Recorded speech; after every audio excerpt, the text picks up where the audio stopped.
So I will be talking about my trip with the DC March for Life and what I did there. So first I'll talk about the day I left. So last week left last week Wednesday. I did work in the office. I went to Pro-Life Wisconsin's office, did work there.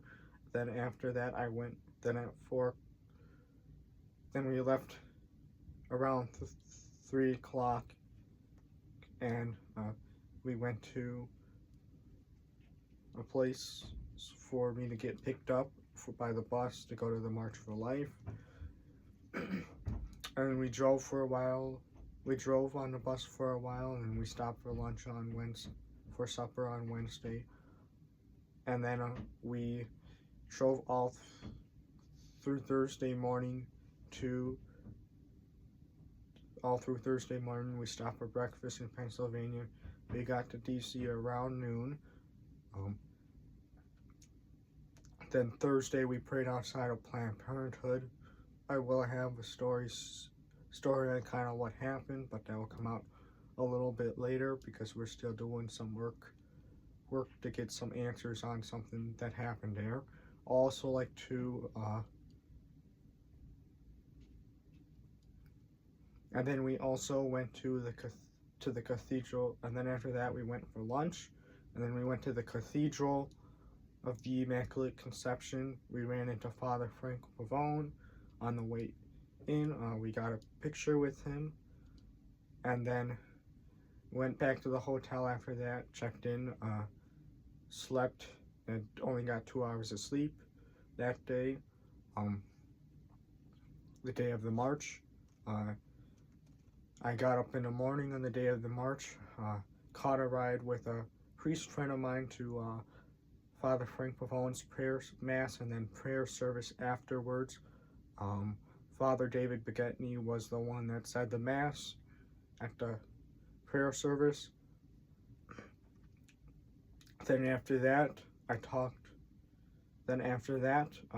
I led in prayer at the prayer service, and in the morning of the prayer service, before mass started, I was able to get in early. Father Frank let me in early. I helped them set up some of the stuff for the event there. Talked to him for a while. And then I went to the mass. So then after mass, I went to the back to get ready for my part in a prayer service, and I led in prayer at the prayer service at Father Frank Pavone's event. Then Saturday, we had mass in the morning at the hotel, and then we left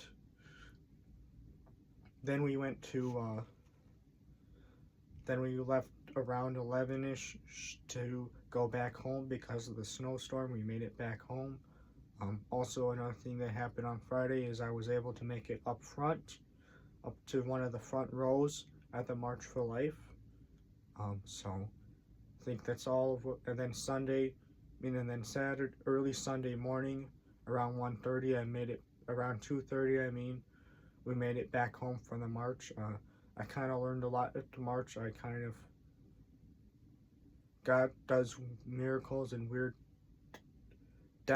God does weird things for good causes.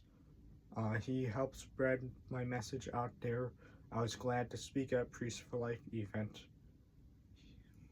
But I was there to stand up for the babies, to stand up for those who cannot speak for themselves.